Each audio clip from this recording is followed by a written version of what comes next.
what, 2 days to 4th of July, and it's a different 4th of July this year than usual, but I'm still looking forward to going and picking out some fireworks this afternoon with Jack. So Be fun. yeah, we'll have our own little fireworks show in the street here. Yeah. I told my boys we're making a flag cake. We do that every year, but no fireworks. Not here at Slow. You'll have to post a picture of the. You have to YouTube. post a picture of the flag cakes. Yeah, we'll post video of our fireworks, then you guys can watch. Perfect. And I don't know if you want to have them watching TV at 5 in the afternoon, but you could record it. They're doing at 8 p.m. They're doing the Macy's fireworks on NBC. So on the East Coast. So well, good to know. We'll do that. Yeah. All right. Well, I'm excited for today's guest. It's someone that Shannon and I know well from Rotary and his affiliation with the high school, with my alma mater, and it's Jim Gregory. He taught both my sons too. Yeah, taught both your sons. Sweet. Yeah. I missed him because he came in after me, but I got to see him and his love for teaching when I had interaction with him for our Rotary Interact Club. So, and his love of the students and the school, it was definitely very apparent. So, so Jim's was a teacher, and he's now a writer who was raised in the upper Arroyo Grande Valley, and his fascination with history began with his education at the two-room branch school, which was built in 1888. He taught history, literature, and the social sciences for 30 years at Mission Prep in San Luis Obispo and at his alma mater, Arroyo Grande High School, before retiring in 2015. He was Lucy Amar's Teacher of the Year in the school year 2009-2010.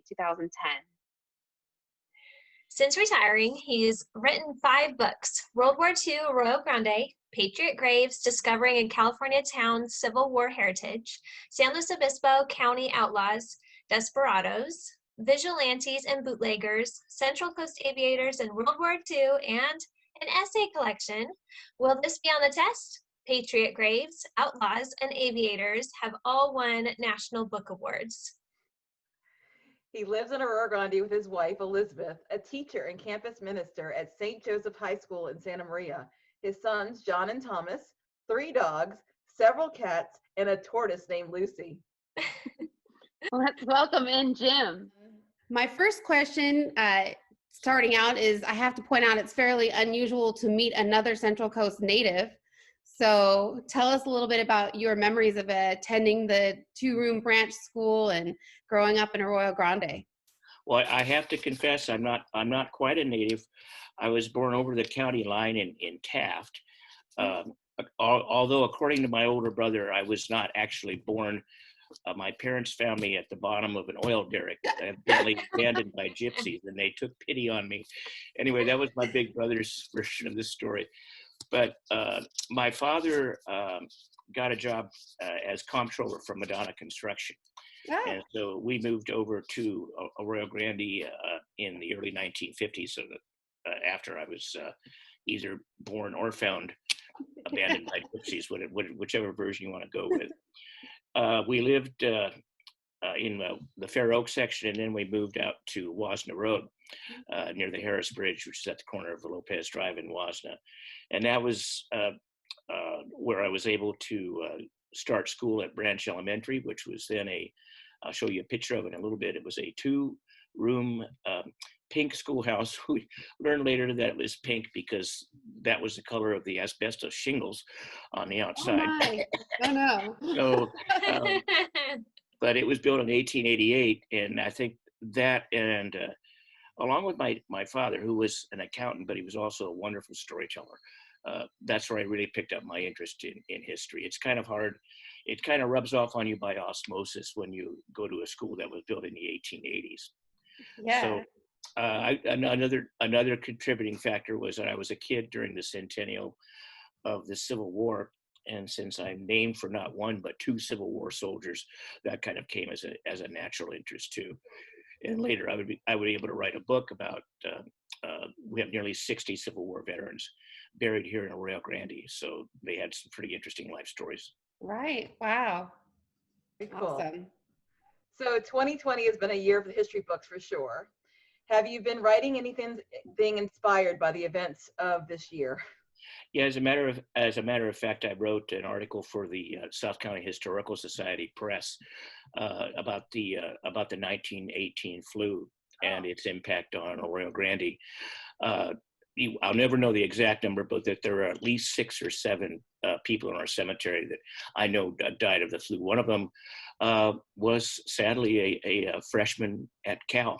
He just graduated from Arroyo Grande Union High School. Another one was his father was a farmer in the Oak Park district. He was a soldier serving in France. And tragically, the first time his dad learned of his death was he got back a bundle of letters, and on it was written "Soldiers Deceased." So that was the first time he heard of his son's death. And then there were 2 sisters, just an incredible chain of events. The younger sister had just lost her baby a few months before. She got the flu. And then her elder sister came to her parents' home in Arroyo Grande and took care of her. And she got the flu, and they died about 10 days apart from each other. One was 26, one was 34. Wow. So it was just an incredible series of events. And just as was the case here, school was closed.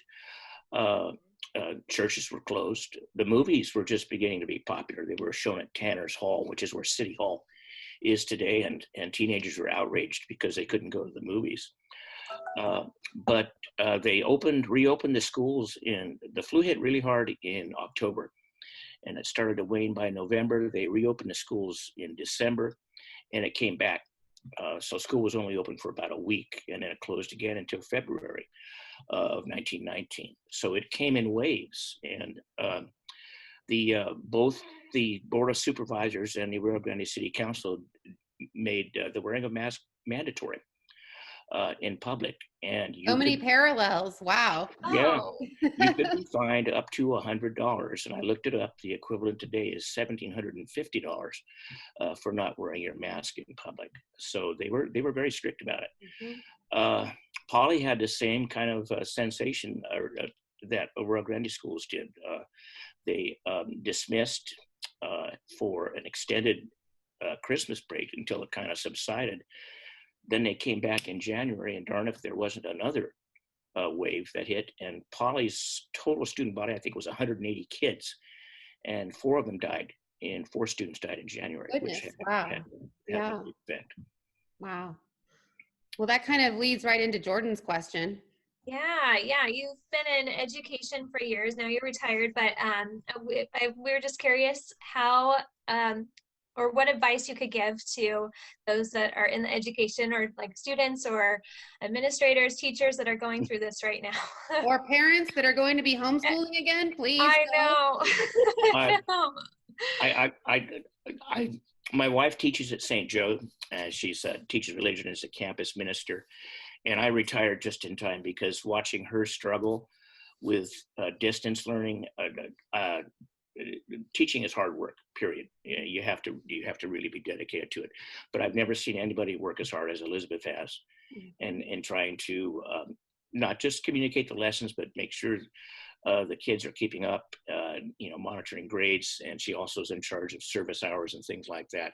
So it's just been an enormous amount of work. So but the secret is that you really have to like kids. And that was I was so happy that I kind of fell into teaching as a career. It turned out to be well chosen, and that's the one thing I miss about teaching is the kids.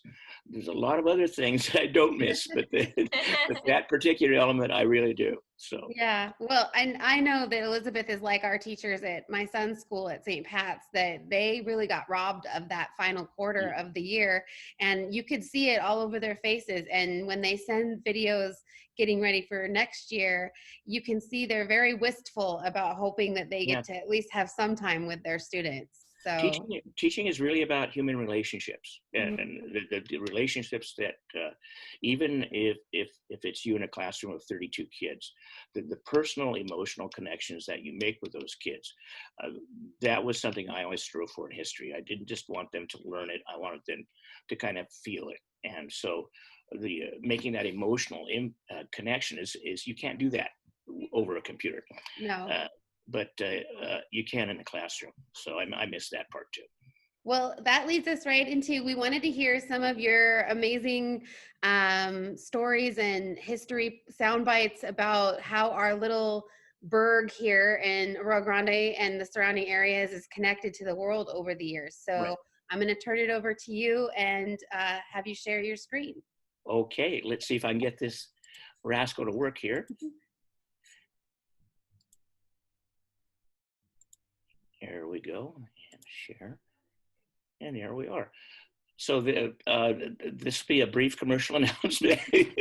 These are the books I've written. The Central Coast Aviators just was a national finalist in the Indie Book Awards, which is it's a national awards for independent and small press publishers. So I was real tickled to hear that. I love airplanes. And so that's what led me to write that book. But what I tried to do in the classroom and try to do in the books is what you suggested, Ashlea, is that our little town, our area, Rio Grande, over Pismo Beach, has a lot of connections to American history that they're just not into textbooks. So what I tried to do is to communicate that, yeah, we're important too. One of the most pivotal events in South County history was World War II. And Arroyo Grande population was 1,090 people in the 1940 census. So we really were small. But just to give you an example, if I can get the slide to work. There we go. There we go. There we go. There's where my interest in it. 1st through 4th grade in the right-hand classroom, 5th through 8th grade in the left-hand. One teacher, they had to juggle 6 subjects among 4 grades. Wow. And I got a superb education. And on the right, that are the steps I would walk up in 1958. Big year, Alaska just became a state. But that photo was taken in 1898. And that's Clara Pauling, Doc Pauling's wife. She rode her bicycle from Crown Hill to teach at Branch. She taught at Oceano. She taught at the Wasna School. She was the principal of the grammar school. She helped to start the high school. But she always said that Branch kids were her favorites. Oh, of Obviously course. had good tastes. Oops, pardon me. And one of the connections that we have, those are the kind of the big 4, the rancheros, Francis Branch, the founder of Rio Grande, John Michael Price. There's a little tiny pit bull puppy in between his ankles. I love that. The lower left is William Dana, and the lower right is Isaac Sparks, whose family still farms or ranches in the Wasna Valley. But one of our connections out here in Rio Grande and Pismo Beach was, of all things, to the New England shoe industry, which is really one of the bases for the first American Industrial Revolution. And cattle were grown, Rancho Santa Manuela was 37,000 acres, not so much for their meat as for their hides. And at slaughter time, which would have been about this time of year, the hides were drenched in seawater, stretched on pegs until they were dry. And what you can see there are sailors. They probably would have been around here off of Cave Landing, loading those hides onto boats to be carried onto bigger ships and eventually taken back to places like New Hampshire and Massachusetts, where they provided the raw material for the shoe industry. Huh. Well, I like that factoid. Who doesn't like Yeah. shoes? And well, another one, you know, as near as I can tell, very few Civil War battles were fought in the South County of San Luis Obispo. But again, we have more than 60 Civil War veterans, including 4 who fought at the Battle of Gettysburg, who eventually settled in the Rio Grande, Pismo Beach, Napomo area, and they're buried in our cemetery.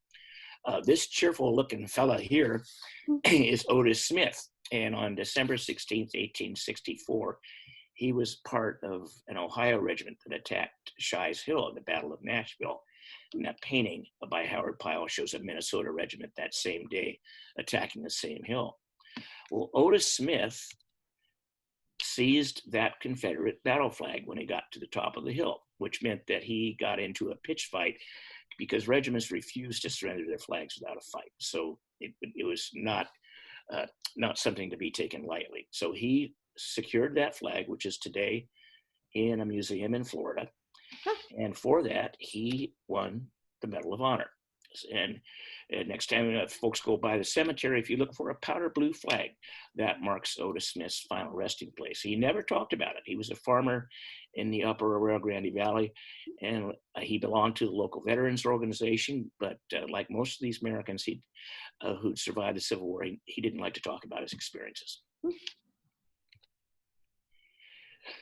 In the World War II book, I read about 3 big waves of immigrants from the Azores, from the Philippines, and beginning in the very early 1900s from Japan. Most of the folks who settled here in Arroyo Grande were from Kyushu, which is the southernmost of the Japanese islands. And they were kind of forced here. The young fellow on the left, the Meiji Emperor, began the modernization of Japan. And he did that through pretty ruinous land taxes. So a lot of these people who came to Hawaii and the West Coast were farmers who'd been forced off their land. And probably the first family to settle here was the Sarvatari family. They came to Arroyo Grande about 1901. And that's them outside their house in the center photo. That house still stands off the Halcyon Road. It's directly across the road from the Halcyon Post Office. And on the right is one of the Sarvatari's sons. That's Stone Sarvatari, which is one of my all-time favorite names. And he was a member of Cal Poly's Ag Mechanics Club. And that shows him off a Halcyon Road. And he built that tractor himself. Wow. Now, Stone's brother, Aki, owned that bank of brick buildings on Branch Street, which was built in 1897.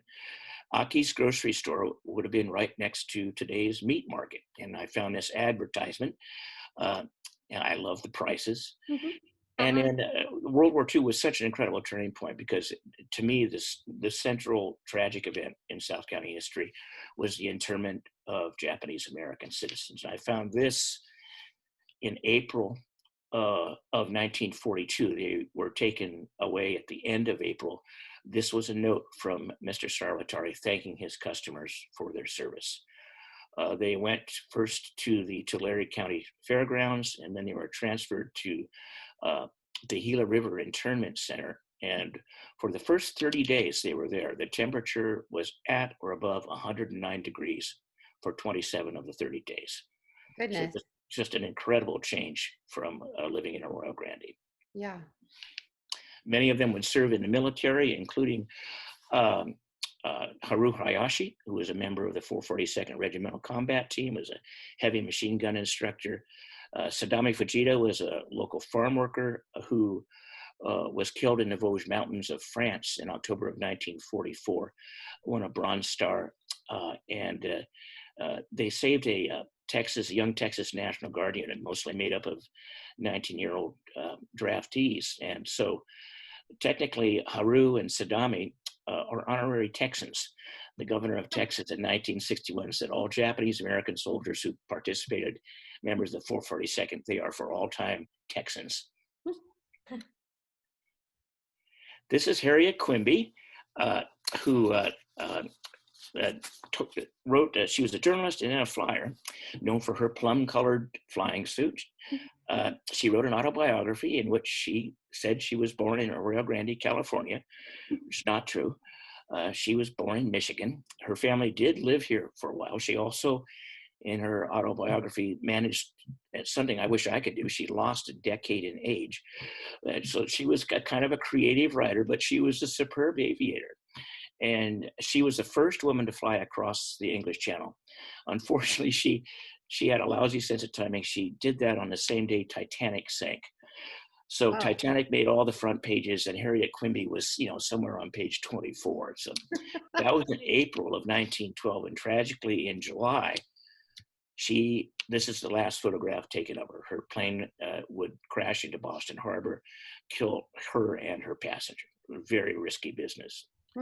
But she was the inspiration for a young girl then living in Iowa who came to San Luis Obispo in 1936. That's Amelia Earhart visiting the Cal Poly Aeronautics Department. Poly students built, as far as we know, the first monoplane built by an American university. So they had a very well-known aeronautics program as far back as 1936. Wow. And of course, a year after this, in July of 1937, there is her Lockheed Electra over the Oakland Bay Bridge, outward bound on her last journey. Wow. Now, this is Arroyo Grande in 1903. And this is Branch and Bridge Street. And I just want to show you a saloon. Oh, there's a saloon. There's a saloon. There's a saloon. There's a saloon. And by golly, in the dark circle, it says Calaboose. So just a short drag from the nearest saloon, if you got too inebriated, to the jail, which is in Olahan Alley. So Arroyo Grande was, the Clara Pauling, a teacher, said it was rather a woolly place. In fact, in one of those saloons, a town constable was shot to death in 1904. So it was pretty Wild West. So I don't think Stout County took kindly to beginning of Prohibition in 1920. These are bottles of beer being poured down the gutter in front of the old San Luis Obispo County Courthouse. Uh-oh. Very small police department and very remote coast. So that made San Luis Obispo County ideal for smuggling booze. And this is from Effie McDermott's wonderful book. This is the Waldorf Inn in Pismo Beach in 1927. That young fella in a circle is Alf Capone. And I found an article from an old-time Chicago Tribune reporter who said that the Central Coast was so remote. There were only 2 Coast Guard cutters between Monterey and Los Angeles. And one of them was a converted World War I tug. It had a top speed of 8 knots. So it was very easy for characters like Capone to smuggle booze ashore. And this was evidently one of his favorite places. Here he is on a visit to California and to Pismo Beach in 1927. Now, if you look at the windows, here's, to me, the cool part. The Waldorf today is Cool Cat Burgers in Pismo Beach. So I guess if they haven't done so already, one of those booths should have a little brass plaque on it that says, this is the Al Capone booth. That's awesome. That's neat. Now, this is the Arroyo Grande Women's Club today, and it has a connection, believe it or not, to the New Deal. This is a Dorothea Lange photograph of the hills around Arroyo Grande about 1935. The head of the Soil Conservation Service said the worst soil erosion he's seen in America was in Arroyo Grande, California. The hillsides have been overcultivated, and he'd seen Oklahoma. So what happened was, in 1936, young men of the Civilian Conservation Corps arrived in Arroyo Grande and began reclamation projects to save the soil. That's a bean straw check dam they built there on the left. And their headquarters was on the site of today's Women's Club. So they were between 18 and 25. They earned $27 a month, and they were expected to send half of it home. They were from New York City, New Jersey, and Delaware, about 200 boys and young men. And the barracks would later be demolished and moved to the near the Monarch Butterfly Place at the end of Grand Avenue, where it would become a rec camp during World War II, and entertain soldiers from Camp Cook, from Camp San Luis Obispo, from the Santa Maria Army Airfield. And one of the things the Women's Club, South County women did was to serve breakfast to these young fellow for the duration. And the woman in the circle there is Miss Ruth Pauling, for whom the middle school was named. That's awesome. Now, in 1940, going back to Cecil B. DeMille and Ten Commandments, our county's famous for movie locations. Well, Clark Gable and Joan Crawford filmed Strange Cargo, and they stayed here in Pismo Beach in 1940. The cool part was that Gable, still in his escaped convict costume, played a pickup game of softball on Pismo Beach with some kids from San Luis Obispo High School who just happened to come to the movie location, and they played softball with Clark Gable, with the King, which I think would have been pretty cool. Yeah. I doubt that they forgot that softball game. No. Wonderful. Now, this is the Morgan Marcellus Ford Agency on Brant Street. That little fella in the oval is Wayne Morgan, Mr. Morgan's son. This is the 20 million Ford on its tour in 1931. And of course, today it's not a Ford agency, it is Doc Bernstein's ice cream parlor. But it has a connection to, of all events, the attack on Pearl Harbor. Wayne Morgan, and that's him on the top, and that's his second grade classmate, Jack Scruggs, on the bottom. This photo was taken in 1926 at the old Arroyo Grande Grammar School, which stood on the site of today's Ford agency. Well, 15 years later, both of these second graders found themselves as sailors on Battleship Arizona on December 7th. Both of them were killed. Wow. Scruggs was a trombonist in the Arizona Ship's Band.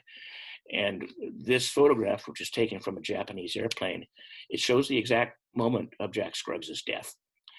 He was with the ship's band preparing to play the national anthem when those bombs off Arizona's stern, the concussion, killed him and blew his body into the harbor. And the young Wayne Morgan was killed about 10 minutes later.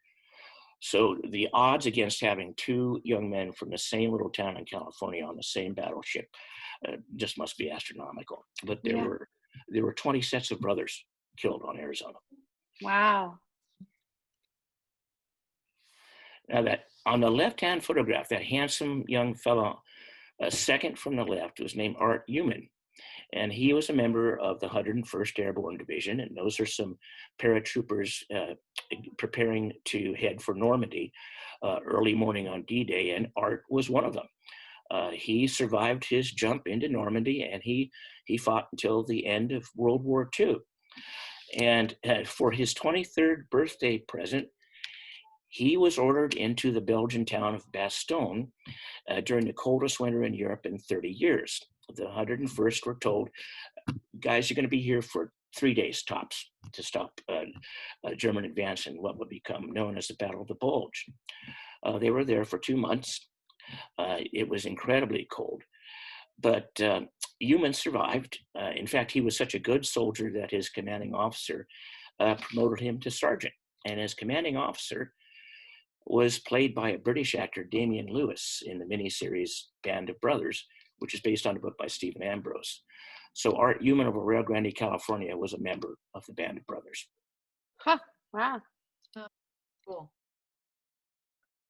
Now, Heritage Salon used to be Buzz's Barber and Beauty Shop, which is where I got my haircut, the #1 chair by Buzz Langenbeck, who also raised the best avocados in Arroyo Grande, California. That's a whole nother story. Today it's Heritage Salon.